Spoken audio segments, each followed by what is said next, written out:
And hello, this is David Rovix with another episode of Discussions with David, which comes to you sporadically most Wednesdays and some Fridays, as and along with Fifth Estate Live, which comes to you on Tuesdays, and they're all hosted by me, whether they're produced by me or not, and they are all happening generally right at this time at 10 a.m. Pacific, noon Central, 1 p.m. Eastern, 6 p.m. in London and Birmingham and elsewhere on that side of the pond. And then it turns into a podcast afterwards if you look for This Week with David Rovix wherever you get your podcasts. We are currently broadcasting on the Facebook pages of Popular Resistance as well as Cable Community Radio here in Portland, as well as my own Facebook, YouTube, Twitch, VK, LinkedIn, and Twitter channels. And today I have the great pleasure of spending the hour with a wonderful man and musician and actor and activist who I first met many years ago, who founded, along with other great folks, Banner Theater back in 1973. And we're going to talk about that. Dave Rogers, great to have you on my little live stream show. Hi there, And David. Dave, you were just talking before we went live about your latest project, which is really kind of very representative of the kind of work you've been doing for the past 40 odd years with Banner Theater. And can you talk about what you're currently putting together and how you're putting it together? I just love Yeah, the sure. process. Yeah, I mean, since the whole COVID crisis, of course, live gigs have just disappeared. We were touring a show called Free for All, which was about the wholesale privatization by stealth of the National Health Service, which used to be a nationally owned and controlled health service, but is rapidly being given to private companies to run. And so we were in full flow, and then all the gigs just disappeared overnight. So what we've been doing since then is writing songs uh, and reacquiring old songs that we in our repertoire, putting images to them, and doing virtual gigs, stringing them together to virtual gigs. But most recently, I was just talking to you about there's a dispute at it's called Heartlands Hospital in Birmingham, where the management has, in their wisdom, decided that they'll use the COVID crisis to change all the working conditions of the porters. The porters, I don't know if you have that term in the US, but porters are people who do all the moving beds and stuff like that.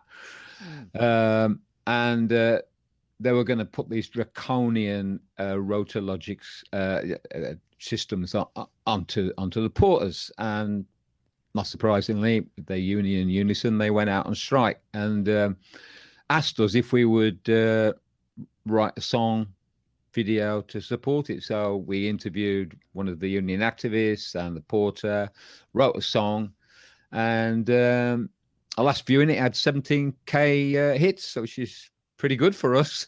So Yeah, yeah. the union kind of whacked it around all their contacts, and we sent it around ours. So it's very much a kind of typical Banner style piece of work where we use interview material intertwined with song, and we bang images up behind it which complement the song, tell the story, fill out the And the story. interview material is material that you guys have collected as part of the process. Yeah. Yeah. And what was interesting about that is normally when we're doing a show, we go out with our camera and our microphones and all the gear and travel around the country doing it. But Yeah. what's been interesting this time has been using Zoom to actually get. I mean, our engineer works on the recordings to make them better, but actually, it means you can go all over the world. So we've also did a project a couple of weeks ago with Palestinians talking about the occupation, and we're thinking of doing another one as well You with my find them partner generally. Antonio, working with Mm, Palestinian women to look at the situation of women in Palestine. So suddenly, yeah. I never would have thought of doing this before. You can the crisis, one of the, if you can say a positive thing, it's opened the world up in a lot of ways, and that's been quite interesting. Really interesting, isn't it? Especially places like Palestine, where Yeah, it's so hard to get to and so hard to get out of. And yeah, yeah, yeah, I've found that the during the pandemic, although I'm doing a lot fewer gigs, when I do gigs, the billing is often extremely international, like way more yeah, international than would otherwise be possible. With plane absolutely. tickets and budgets as they are. Yeah, Yeah, yeah. No, it's so that's quite interesting. I mean, there's a big farmer strike going on in India, and we got yeah. lots of good Indian We comrades need more over here. tractors, huh? So we're thinking, wow, what we could Yeah, get some interviews with people in the occupations and and the street stuff, and write a song and get that around to raise people's awareness of what's going on. Because all we get in the news here on the BBC, all you get is COVID, and but you don't. We don't hear about international news. Well, the yeah. media is so crap that the wider world disappears. And that's a bizarre mind control experiment I've always found, because the strange thing for many people who might be listening to this interview from the United States, to hear you in England say, the BBC doesn't talk about international news. For many listeners outside of Britain, they will say, "Wow, that's a very strange thing to hear this guy saying," because when we listen to BBC, international news is almost all we hear. And of course, as this is also true with Voice of America, if there's anybody out there who listens to Voice of America programming is not even allowed to be shared on social media within the United States. I mean, there is a total ban on it, but Mm-hmm. which is kind of bizarre, because it's like BBC World Service is like pretty good international news coverage that the domestic audience is only in our case in the US never allowed to hear, and in the case of Britain is allowed to hear starting at 1 in the morning, ending at 6 in the morning, right? So Yeah, it's and you get I your know. sort of global news broadcast that you get for domestic audiences in Britain is on Radio 4 at like 1 o'clock, and it's called like PM, and it only has about 10 minutes of international news. The rest of it is British news, maybe European, and that's the international broadcast. But of course, if you stay up till 1 a.m. and listen to NewsHour, then you get actual some global coverage. But it's Yeah. so true. I only hear about the protests in India on Al Jazeera. I mean, that's if Well, you want to see exactly. footage of it. Yeah, I tune into Al Jazeera or RT, as long as it's not talking about yeah. Russia, or As long as or they're not talking about Russia, yeah. As long yeah, as, yeah, it's okay. exactly. It's very good. Very some good radical programs, I agree. or a listen to Democracy Now or Real News Network, and Yeah, it's and the BBC is fighting will be fighting a battle about against privatization, but to be honest, it's gotten so bad that I think they'll have a hard job. People saying, "Well, why defend it?" I mean, I shouldn't say that, yeah, but really, the particularly the news. And okay, there is other stuff. Some of the other stuff is oh really yeah. good. Some of the history stuff is great. Yeah, Yeah, yeah. As yeah, long as it's 50 years ago, then they can do some pretty yeah, good coverage. exactly. But you get so. I mean, there's been the whole campaign to get rid of Corbyn, who was a big threat if he'd taken over the Labour Party and won the election. The And this has been BBC's such role a was absolutely appalling, absolutely appalling. and Yeah, let's talk using about that. Yeah. anti-Semitism, all these kind of stuff to try to undermine what Hmm. Corbyn, who was of all the Labour MPs, clearly standing out against racism. It's a cute And I mean, Dave, you've been at this for a while, and I mean, like if you started Banner Theater in 1973, this is a pretty yeah. good span of time. And Mm, I just wonder, like in terms of like all these accusations of anti-Semitism and all this kind of like, I don't know what I would call left sectarianism, or I don't know, maybe in some way, in some sense, it's part of the whole sort of more extreme end of the identity politics uh, mm, movement over the past few decades. But the way it seems to have gotten to the point where basically, at the smallest possible association with somebody who said something about, against the state of Israel, some kind of guilt by association. I mean, the kinds of accusations that they are taking down politicians with in England Yeah, right yeah. now is just really, really. Have you seen this kind of thing in your lifetime? I mean, Well, I what? see it now in terms of, I mean, like Labour Party activists, I know many have been purged out of the party on the most, for criticising Israel, basically. I mean, again, Do you I remember that think, kind of thing happening in the 70s or 80s in the Labour Party, or even in the 90s? I mean, the Labour Party's always been a kind Mixed of, bag, yeah. it's a mixed bag, yeah. I mean, the most progressive was after the Second World War when the National Health Service was established. Nye Bevan, set up the National Health. But at the same time, they were in charge of deploying the troops to put down the uprisings in India, and so Yeah, it's a mixed. And I mean, and then we had Blair, who was, might just as well have been a Tory in terms of yeah, his impact on privatisation and all the rest of it of public services. So the Labour Party is a mixed bag. But in terms of this kind of this really, I mean, my ex-wife had died 2 years ago, Joyce Kanan. She was Jewish, culturally Jewish, and was appalled by the people, just the state of Israel and building walls yeah, around Palestinians. When look what happened to the Jews, and but the weaponizing yeah, of anti-Semitism to purge people out of the party and make sure that the Labour Party was a pro-Israeli party, is absolutely disgusting. And I've never seen anything like that in my lifetime. I really haven't.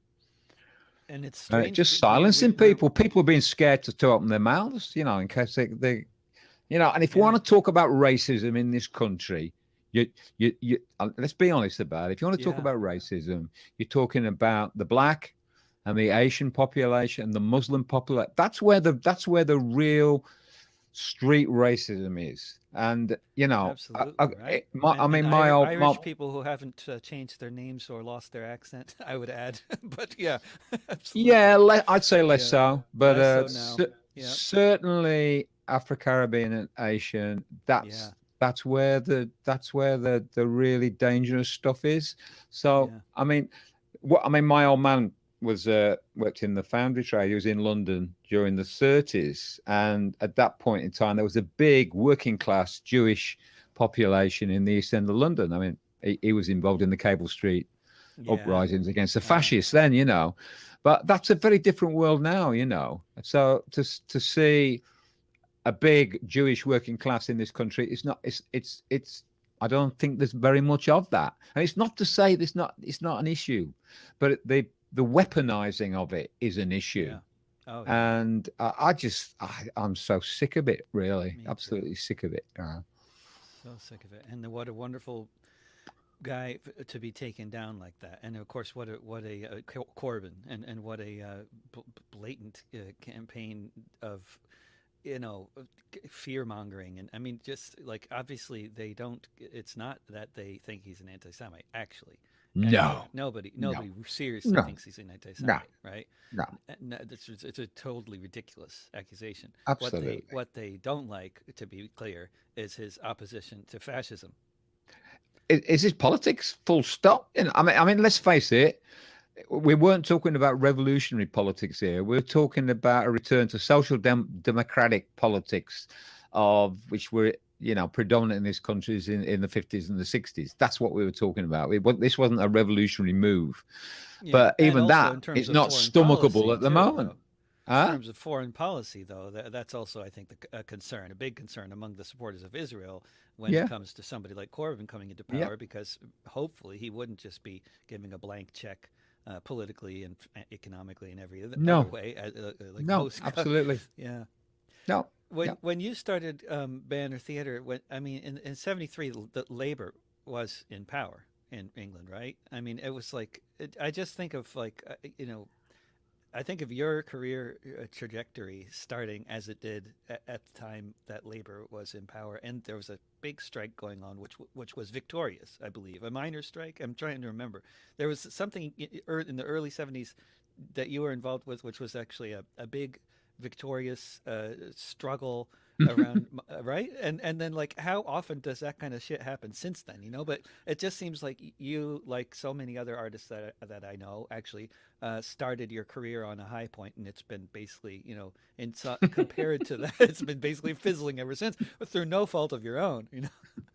I mean, I think politically, I mean, I didn't grow up in a political family. My stepfather was involved in Cable Street. He was a working class guy, worked in the foundries and all the rest of it. But I don't remember politics being kind of central element in our lives in any way, really.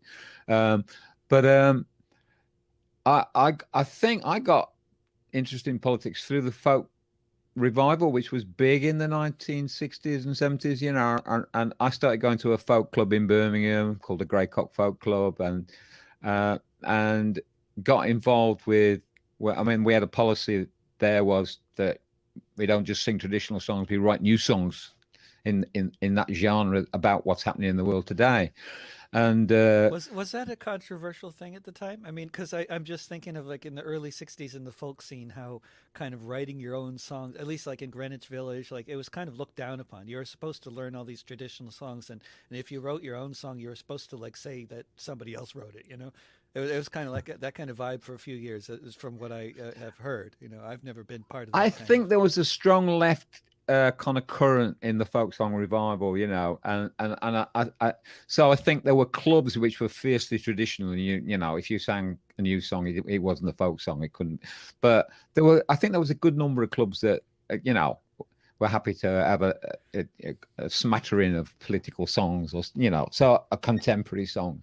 So I don't remember it that way, but I mean, the the club that I got involved in was a very unique sort of situation. Really, it was one of the key organisers there was a guy called Charles Parker, who was a BBC producer, a left BBC producer who got the sack radio, Of course. and he worked with Ewan McCall and Peggy Seeger, creating a series of radio programs called the Radio Ballads, which Hmm. were kind of revolutionary in terms of content. It was the first time, where pioneering time when you had portable tape recorders. So, but you had kind of machines this big, which was a portable tape recorder, but you could go out, interview people, get their stories, and make a radio program with and there was a big battle in the BBC about, oh, we can't have all these working class voices because nobody's going to understand a Newcastle accent or a Wolverhampton accent or whatever. And I know he had the team, Ewan McCall, Peggy Seeger, Charles Parker, had a real battle on that front. And I think that that kind of that conglomeration, that group of people was central to kind of Banner's involvement. We worked very closely with you and Peggy. They did workshops with us, and I had songs critiqued by you, and I was a brilliant songwriter, Yeah. and that Ewan McCall came out of the workers' theatre movement in this country, and people don't know anything about this stuff. But in the 30s, there were working class theatre companies all across this country, in every major city and town. And that's a tradition that goes way back. Political, people are going about political folk songs, miners' songs, strike songs, even the ballads critiquing, feudalism, goes back a long, long way. And And in the Ewan 30s, was was it a big central to that. communist? Was the Pardon? Communist Party was in the 30s? Was the Communist Party a big part of that? Like in the United Well, States, I think that was true. Ewan was a member of the Communist Party. He Hmm. formed Theatre of Action and Red Hmm. Megaphone. These were street theatre companies in the 1930s, and were really centrally important in a whole load of ways. I mean, Joan Littlewood, who was a really, really important person in terms of documentary theatre, worked with Ewan in the 30s, and formed a theatre company, which was really important in London. So that tradition goes back way back, and it's got roots in kind of the blue blouse theatre movement in the 20s, coming out of the Soviet Union and Germany. So there's a Ewan carried that knowledge, and I think that was also really, really important in the work when Banner was established in 1973. We were doing in the folk centre and the folk club, we were doing performances before that, and it took the basic philosophy. I think I would say is that working class language is powerful.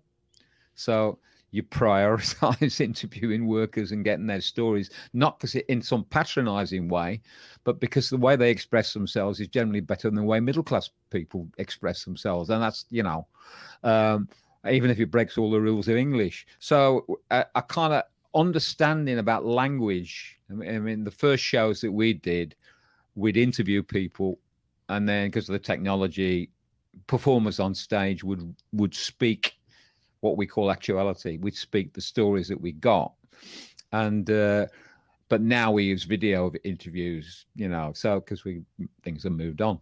But that kind of formation, I mean, the first show we did was one of the radio ballads. It was a reenactment of a show about the miners. And it Big was Hewer. also, as a radio ballad, it was also broadcast on Radio 4 or something like that, or Yeah, I don't know if it was Radio it was 4 then. I some can't remember, but it one of went those, out. but it got good you got some good publicity from that on so it was actually, I mean, it wasn't entirely a fringe affair. There was some backing from a BBC, some kind of elements of BBC was involved and stuff. That's Well, you know.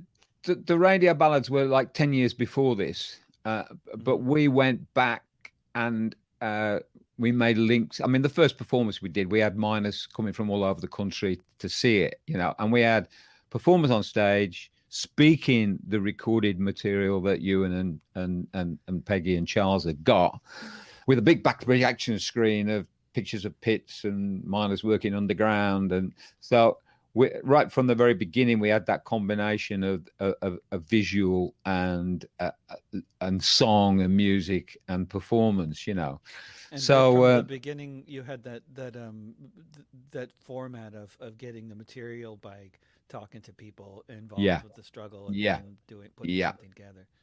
That's absolutely. fantastic. Do you know Uh, if is this something that any other theater groups were doing in that kind of with that kind of format, that kind of intentionality around organizing the piece by talking to people first? Is that were you basically taking after Ewan and Peggy in terms of that format, or was that something you were kind of coming up with, I or think I'm not aware, of other people seriously doing that, but that was like central to our work, really. it's And it have you? established links that have never broke. I mean, our relationship with with the Hmm. miners communities carries on to this day, although there aren't any pits left now. But it also, because you have to go to people and get their stories, you develop very strong relationships with those communities, and that's been a very central part in Banner's work as well. So we get the stories. They come and see the shows. They let us know if they don't like it or we got something wrong, and we rewrite. So that process of engagement is central to the kind of work we do. In the same way with this short piece we've just done with the Porters, we get their story, we check it out, and then we write a song, and then throw it back at them. And if they don't like it, they're going to let us know.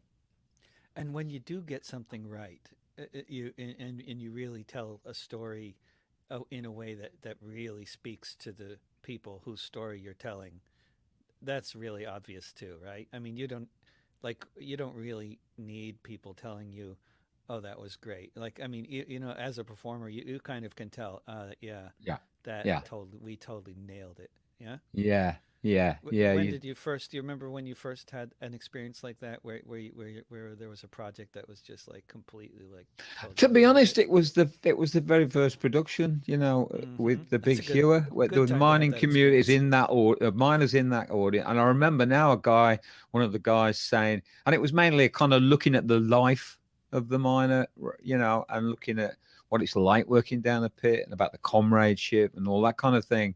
I remember this guy saying it was like looking at my life down a long telescope, and Fabulous. I thought that's great.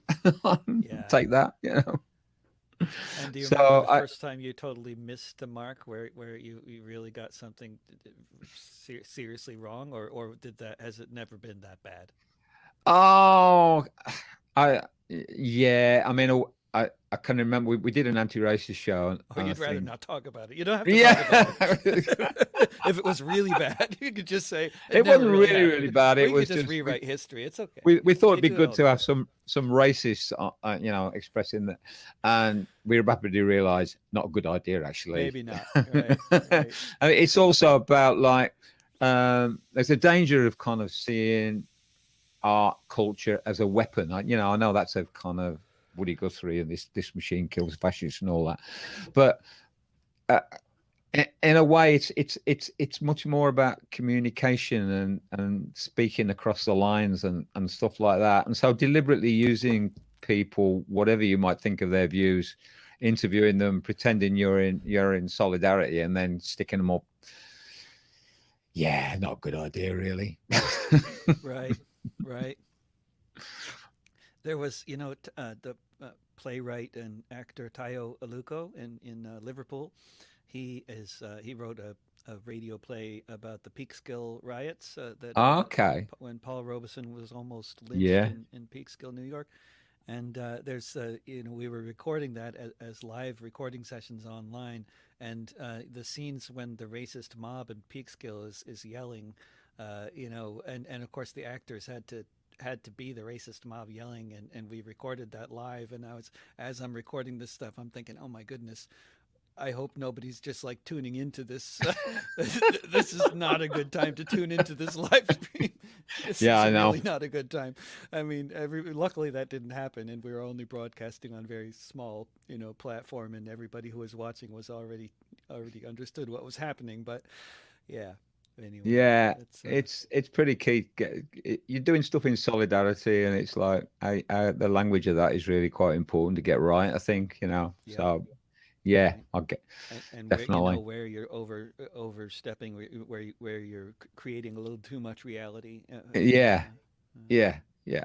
I mean, my experience always with every project we've done a lot of work with migrants, and about their experiences, and it's always you learn as much yourself, as anything else. You're doing the interviews. I mean, interviewing Kurdish refugees for a show we did, and finding out about the gassing of the Kurds at Halabja. I knew nothing about this, and like, I knew nothing about British, French, US involvement in that process of extermination. And so I kind of find the com I think the process of talking to people, I just think is really, really important. And I just think Yeah. you engage. And an interview is a really special moment. I find people kind of open up. They know it's a special moment, and the way they tell their stories can be really, really powerful. I remember interviewing Annette McNulty, who was someone who was Irish activist who was. Uh, they tried to jail her around a bombing in up in the northeast, and we went up to interview her about the way she'd been treated by the police and all the bullshit had been laid on her. And that interview went on for 9 hours. She just didn't stop. Yep. She just went on, and it was powerful, powerful testimony. And for me, yeah, it's like gold, really. And for me, it's a starting process. The best stuff, I think that goes for Ewan McCall as well. I think his best songs are in the radio ballads when he's had to base it on interview material he's done with people. So Yep. I just think it's a great source for songwriters, and not just about the knowledge, but the language, the way things are said, the turn of phrase, all of that is, I think, centrally important about what we call actuality. In other words, interview material. Hmm. I've noticed with what you mentioned with Ewan, and I've noticed with other songwriters as well, with a lot of different songwriters that some of the best material is written based on like sort of like a project like that, where they have to write something based on interviews or based on some kind of parameters that they've been given by somebody else. But I don't know if that's just so, sometimes the having parameters can create more powerful work than just being able to write whatever you know look at the page. Yeah, and I think, I mean, some of the kind of initial interviews that Antonio, who's been working with me on Palestine, you go in with one set of ideas about what you're going to ask, and then you suddenly think, yeah, this isn't quite right. What we're getting back is different to what I was expecting to get back, and maybe there's a change of direction need. So it's not just a one way street that you go Yeah, in. Oh, I know what I'm going to do. I'm going to write this song. Blah blah blah blah. It's kind of the best is when it's a bit of a dialogue, and you've got to adjust where you're coming from. Do you know what I mean? yeah, absolutely, absolutely. Have, when you think about your work that you've been doing since the 70s, do you think about like do you put different spans of time in your mind in different categories, like there was this period of time when that movement was going on and was particularly active and we were doing a lot of stuff around that, and then there was this period of time and Hmm. then other periods of time when there was like very little happening, like do you have the past 45, 50 years kind of mapped out like that in your head to some extent? I mean, I know Well, I I do. mean, you were asking about the 70s, and Yeah. I mean, yeah, after Collie Laddie, the first show we did was called Salty Gate, and it's the 50th anniversary of the next year. So we're doing a big project, reinstating that. But Can that you was tell us a Tory little about government. Salty Gate too? Like, because Yeah. people, I'm sure most viewers are from North America and have never heard of it. Okay. Well, in 1972, the miners in Britain went on strike. They wanted a 35% pay increase, which is pretty good. They got it.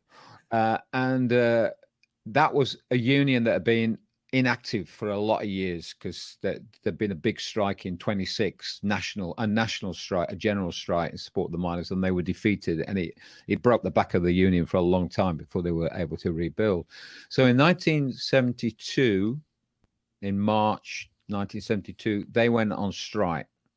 And it was at that point in time, they were mobilizing mass pickets. So if you've got a coal plant or whatever, you'd send a load of miners out in cars, and you'd block the stop them, the lorries coming in and out. Well, in the middle of Birmingham, in a place called Saltley, there was an enormous pile of coal, enormous pile. All the pits were shut down, but this was a mountain of coal, and it had been stocked up because the government had been preparing for a strike.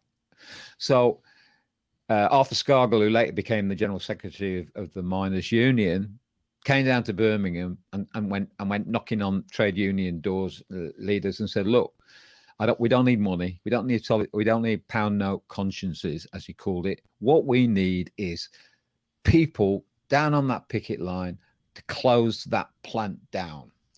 And 20,000 car workers from Birmingham went down and went out on strike and blocked the gates, and they closed it down.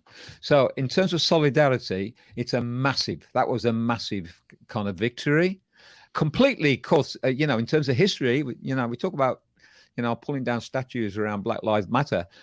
In terms of working class history, no kids in Birmingham would know anything about that.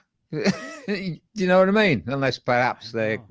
grandparents This happen to this is talk so about it. disturbing to me, and the fact that like it's like this kind of working class history is just it often seems to me to be the most hidden kind of Mm, history. Although I mean, I don't want to you know emphasize the term most too much because I'm sure I'm wrong, but mm, but it is so hidden, and yeah. and is so much more hidden than other forms of history that we think of as hidden.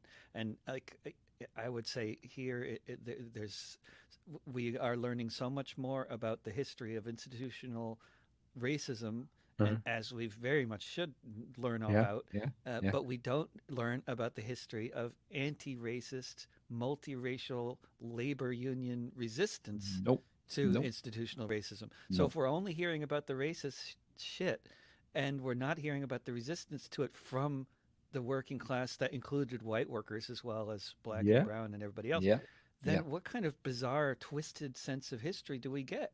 yeah. I mean, it's very disturbing to me. Yeah, it is. I mean, I mean, I was supposed to be giving you a rundown of the past 50 years, but the irony of I always distract 1972, myself with my own questions. the Yeah, irony of 72 was that the trade union study center, which is in the middle of Birmingham, in South Birmingham College, a guy there who Paul McNeil, who was head of the centre at the time, he had a mural done to commemorate Saltley Gate, and it was all around the room. And of course, when the trade union study moved out, it was covered up, like some terrible embarrassment, like Victorian long skirts or whatever to hide legs. oh, It's like great so story. that was completely hidden up, and at the moment there's a campaign going on to get it actually back and used and seen somewhere. And Yeah, so that you know what I mean? yeah. It's like an Hide the embarrassment mural. about our own bloody history, apart from anything else. You know what I mean? Absolutely. But 72 was really important because after 72, the miners won. 2 years later, they went out again, and the Tory government of the time said, it's either us or the miners. Who are you going to vote for? And people voted for the miners, and that got rid of the Tories, and the Labour Party came in. Not that it made an awful lot of difference, but anyway, in terms of the era, I think the 70s was a big political moment in working class history in this country. There was Yeah, strikes. There were you'd actually hear shop stewards on the radio. Good God, believe that. You wouldn't hear it right. now. Yeah, you'd And never there hear it. was a strong working class movement, sub-revolutionary, really. And I think that scared the shit out of the establishment. And particularly after Heath was brought down in 74 by the miners, they prepared for the next 10 years. There was the Ridley plan, and they prepared to sort out the miners once and for all. And the miners' strike in 1984, which is one of the most important battles that Banner's been involved in, we worked full time supporting that strike. Didn't have any money, Mm-hmm. but we just went out on picket lines, did a collection afterwards to get us petrol, and playing on picket lines, playing on in miners' socials, busking and to raise money on the streets. But in '84, that battle was to break the miners' union. It was not about. They said it was about too many pits and blah blah. It was nothing to do with that. It was the union which was the most powerful central union in this country, which was the Mine Workers Union, had to be destroyed, and that's what they set out to do.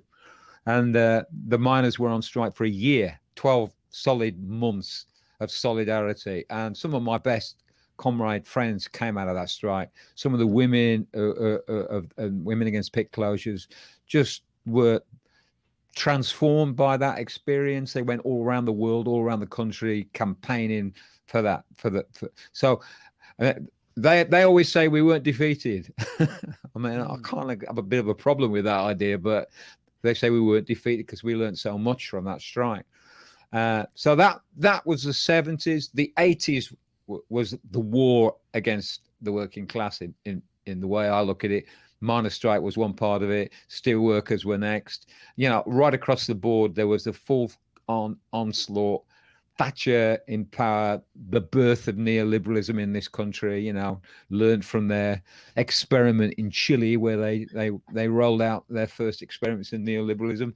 We got it, and it was about privatizing every aspect of public ownership, bit by bit by bit, a lot of it by stealth. Because you say to people, we're going to privatize the National Health Service. People go, oh, no, you're not going to do that. Well, It by stealth. It's been done by Labour and Tory governments, and One the little piece 90s at a was time. that process of neoliberalism, really. You know, By a Labour government that was just continuing the same process that just the continue the same Tories had process. started. You know, Right. yeah, absolutely, yeah.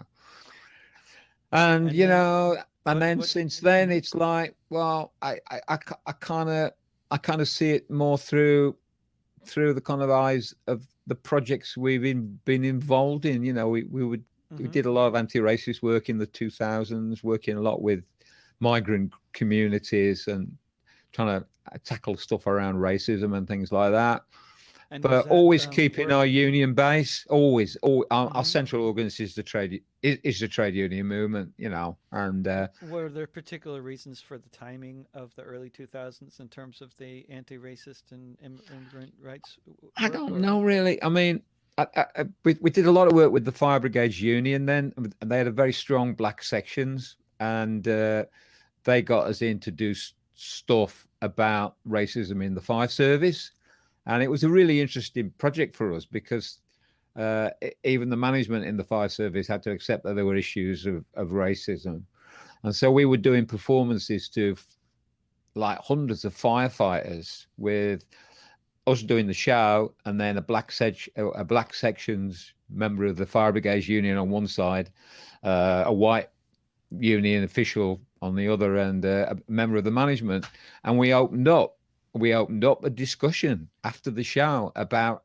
racism in the fires, and that included management racism, about employment practices, but it also opened up what people call banter about Yeah. banter on the shop floor, which was, What uh, we you now are know, more commonly taking the calling piss out of you microaggressions. because you're black and the music you listen Yeah. to, and there was some.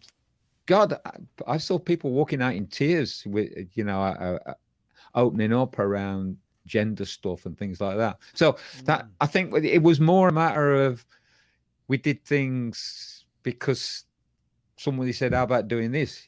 So but always kind of holding on to. I mean, I think always holding on to the union class element. So a central element of our work has always been performing on demos and rallies, performing on picket lines. So I think that's kind of always been a pretty central part of the work we do. And I love doing rallies and picket lines. It's great. And what's it been like in terms of rallies and picket lines in terms of like the past decade? Or are things? I know things have been picking up with the Bakers Union and with some Mm. other, at least like the £10 an hour campaign. And but has there been much going on, or is it? I Well, mean, the overall before trajectory COVID, is. we were Mhm. doing all sorts of stuff like doing big rallies around rates of pay and in support of like care workers who were being forced onto privatized pro- projects and contracts, doing work with workers in universities. There's a big strike in Birmingham, which we supported, and so it a kind of wide range of kind of stuff like that, And in terms and of labor unions, like as organizations and their general support for the idea of popular education and theater and the kind of work that you're doing, would you say that i- is it is this becoming a more widespread thing that people realize it's useful, or is it going in the opposite direction? And just, I mean, oh I God, don't hate to get me say on it, this but it's one. like things. In so many ways, things have been moving in the wrong direction. In the course of both of our lifetimes. In both in the UK and the Yeah. US, and that's just a sad reality. But that's like Mhm. we'd love to paint our trajectory of our work as something that resulted in a positive change, but it's not looking so good in some I mean, ways. but it's very hard to measure, isn't it? I mean, we got one of the union organisers that with the porters said that a couple of weeks ago, the kind of numbers of porters were dwindling and management were going to win and blah blah. And they said, "Oh, your videos got 17,000 hits and it's boosted their morale." And so it's very very rare that you get that kind of, you know, sense that, oh, maybe we had an impact. Right. Yeah. You know, and I think my I think the trade union movement takes, they just take culture as like, oh, one of those things you just take off the fence and, you know, you you pin it up. So it's like it's it, you're forever battling. I mean, the number of times when we get booked on a rally and they say, oh, it'd be really good to have Banner do songs around this issue and this in between this speaker and after that one. When you get there, I don't do this anymore. I say, if you want us on a rally, we'll sing at the beginning, and that's it. I'm not. Anyway. But they'll say, okay, can you can you do a couple of songs after? And you say, okay. So you get there, you're all ready, you got your repertoire worked out, and then some speaker will come to you. Sorry, mate, I've got a train to catch. Do you mind if I come on before you? And then in the end, you're on at the end when everybody's gone home. So in terms of valuing culture and seeing it as perhaps more effective communication than an endless string of speakers saying the same thing, I don't feel we've made much of an impact on that. I think I get the same problems now that we had then. You know that. And yet you'll go to one rally after another where if you do get a good spot and you're the only musical event at the rally, it's so obvious how people are craving the music But and something how they different. often feel like it's the best Absolutely. part of the rally. And then, Yeah. but the organizers never seem to learn from No, they don't it. get it. They're more important about getting Fred, the MP from God knows where, to speak than they are about. But I mean, we developed a whole routine where we get a musical riff going, and then we look at the placards out in the crowd, and we make up chants and get Nice. people to join in with the chants, you know, and that's much more. It's much more moving than endless speeches. You know, Right. I despair with that. I can't, so yeah, that's yeah. I'm whinging on a bit, but No, I it's I an think the important battle whinge. around labor movement and culture is certainly not.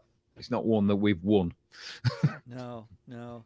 And I know you've fair to say you've done the vast majority of your work in Britain, but I think, right? But you Yeah. also have a lot of contact with people from all over the world, and I wonder if you um, what your thoughts are on labor and culture in other societies like that. I mean, we have a comrade who we collaborate with, Don Bozak in Canada, who's centrally involved in art and culture in the trade union movement in Canada, and we got really good links there, and have taken stuff over there in the past.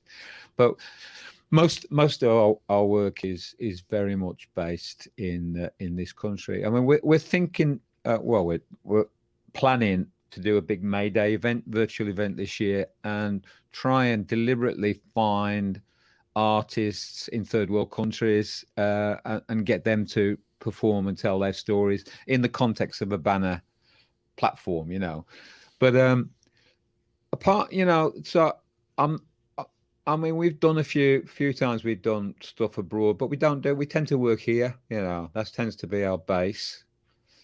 I Um, just often, as an artist who's mainly working in certain countries, like North America and certain European countries, I just often feel a bit jealous of a lot of the musicians in Latin America, mm, because I mean, I mean, not to, I mean, there's a lot of artists like who do this kind of basically explicitly political material in the form of theater and mm, music, mm. and there's a real tradition there of, I mean, Silvio Rodriguez, 90,000 people come to hear him sing Yeah, songs about, yeah, the Cuban Revolution, yeah, yeah. when he True. performs in any city in Latin America, if they have a Yeah, stadium that fits yeah. 90,000 people. And he's Mm. not the only one like that, right? No. So it's just, I just think of that whole nuevo canción tradition and the tradition of like the theater of the oppressed, and this. I mean, it seems to be in many ways a more evolved reality in Mm, many countries than it is mm. in in I our th- countries. I think it's been deliberately undermined. You know, I mean, I kind of look at the whole music business in the West, and I mean, the thing I really value about folk music is it's the voice of the people. You never know who wrote a folk song. You know, there's no names on them, and people will take a song. You know, this stuff about copyright. People will take a song, they'll learn it, and they think, "Oh, I don't like that verse. I'll drop that out, or I'll change that one."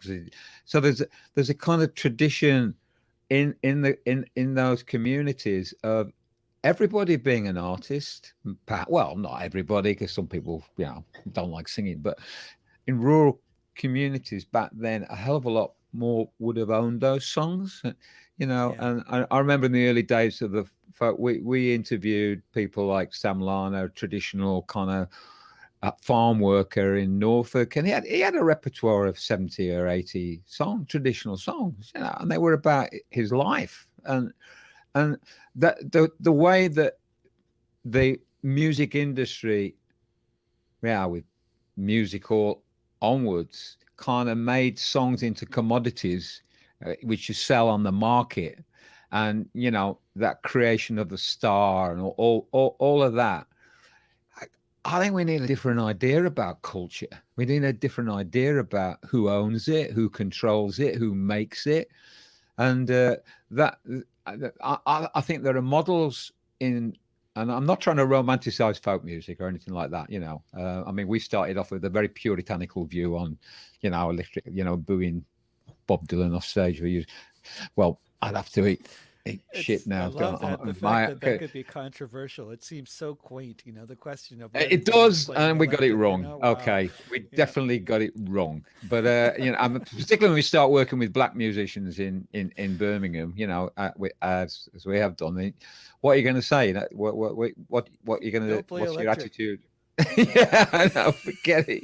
So we had to eat our own words in a lot of ways.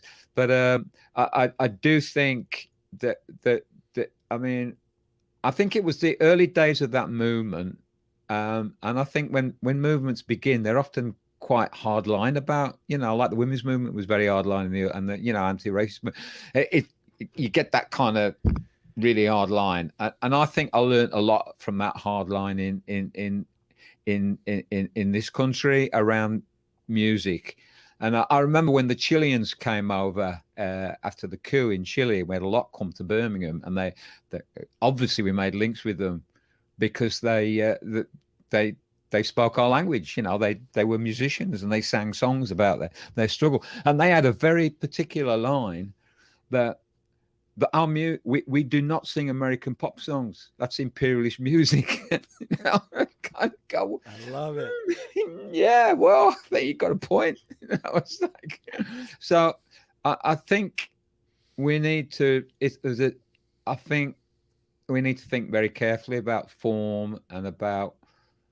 I get sick to death of going to concerts and I can't hear a word people are singing because the way stuff is mixed now, it's the voice is just another instrument. What? I mean, on the on in defense of sound people, so they are often trying to make the vocalists audible, but there's a lot of things working against that. I but the, know. but the but then what I encountered recently, an actual recording where the vocals were not audible, and I was like, I didn't even understand why No, make a CD where you can't hear the, because I know. there's no reason to do that on a recording. If it No, happens live, there might it might not, yeah. I know. I know. So, Dave, when you think about the future, I know it's nobody's talking about the future. Over here it seems because nobody has any idea what tomorrow will bring. But I hear at least my contacts in Scandinavia and Germany are talking about the future sometimes, and I think, whoa, well, you must live in a well organized society where there's a future. Are you having any future thoughts, or is it just the ever present, the pandemic? Well, I'm getting pretty old now, so my future's getting increasingly short. Um, but I mean, I must admit, um, in terms of banner and stuff, I think we've kind of learnt a lot in this period, and in some ways, getting back to our roots about because we used to do a lot of stuff in the early days, just I look at the early days, and we were keep producing 3 or 4 shows in a year, and doing stuff for building workers and car workers and God knows what. And kind of going back to kind of grassroots work, I've really enjoyed, working with the porters and talking to Palestinians. So I'm kind of really interested in the idea of not just big touring shows, which we're good at, but maybe a bit more, what's happening on the ground right now, and banging those into programs which are just this is our world right now, So kind of I'm kind of thinking that kind of way. I mean, in terms of big issues, we've been planning for a while to do something on climate change, and I'd be really interested in a project that looked at that from a trade union aspect, from a union working class prospect, about jobs that could be created in that capacity, about talking to firefighters at the moment about the way increasingly their work is about floods because of the climate change, and the fact that their numbers are being cut and cut and cut, so they can't deal effectively with stuff like that. So I think if we probably if we do the next big project, it would be around that.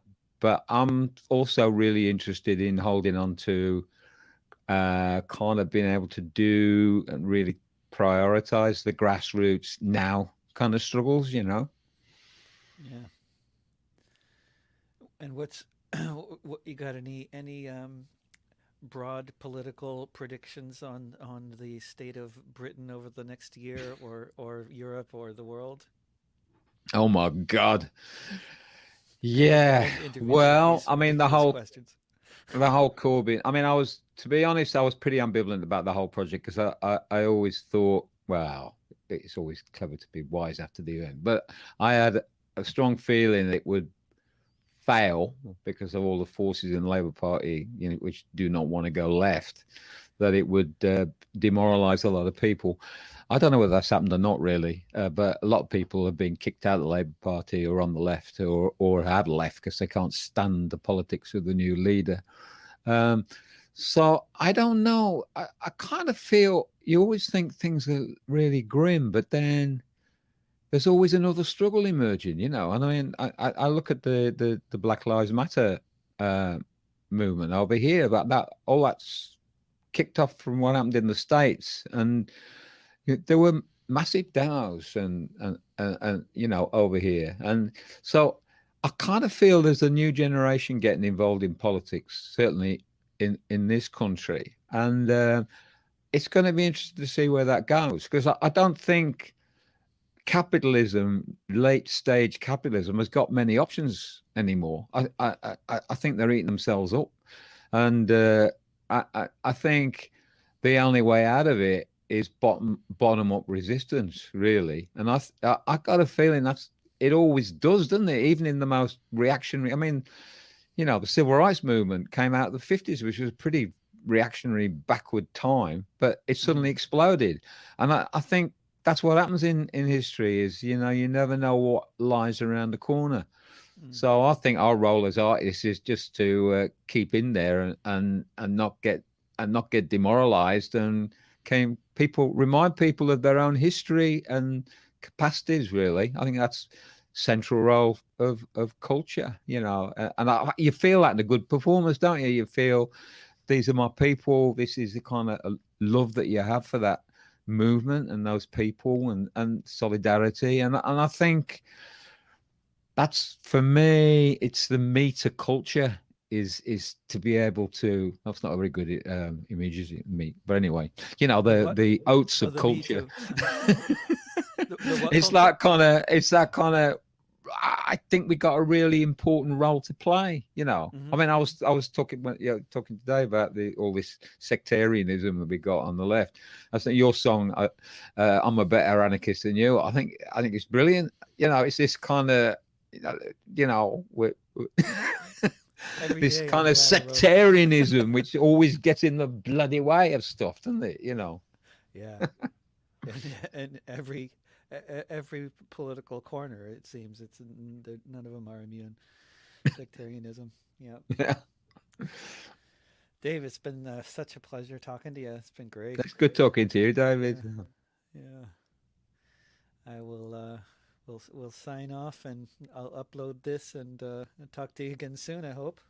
Okay. Hopefully, Where see you can in we person. where can we click onto it? Can you send us a link or whatever? Oh yeah, I'll send links. Yeah, and Okay. yeah, I'll send links. And if people want to buy our Oh yeah. CDs, by the way, can I do a Oh, promo? please. I got your It's website, it's on bank. Yeah, but it's bannertheater.co.uk. also on Bandcamp, Oh, good, good. and that's www.bannertheatre.bandcamp.com, and you can see Good. all our stuff on there. And on Well, Bandcamp, as people may know, on Fridays during the pandemic, the artists get 100% of purchases. yeah, So from like noon to noon or midnight to midnight or something. I can't remember. But anyway, yeah, yeah. it's a good time to buy. Buy their stuff on a Friday. Yeah. Take care, Dave. Talk to you soon. And you keep in touch. You too. And thanks for tuning in to another episode of Discussions with David, which you can once again hear archived on my YouTube channel if you go to youtube.com/drovix, or you'll find it in the video section of the Facebook page of KBOO Community Radio and lots of other places, including in podcast form if you look for This Week with David Rovix, wherever you get your podcasts. And I'll see you all again here on the internet sometime soon. Remember, don't pay the rent. Mutual aid will get us through. Trust your neighbors. Till soon.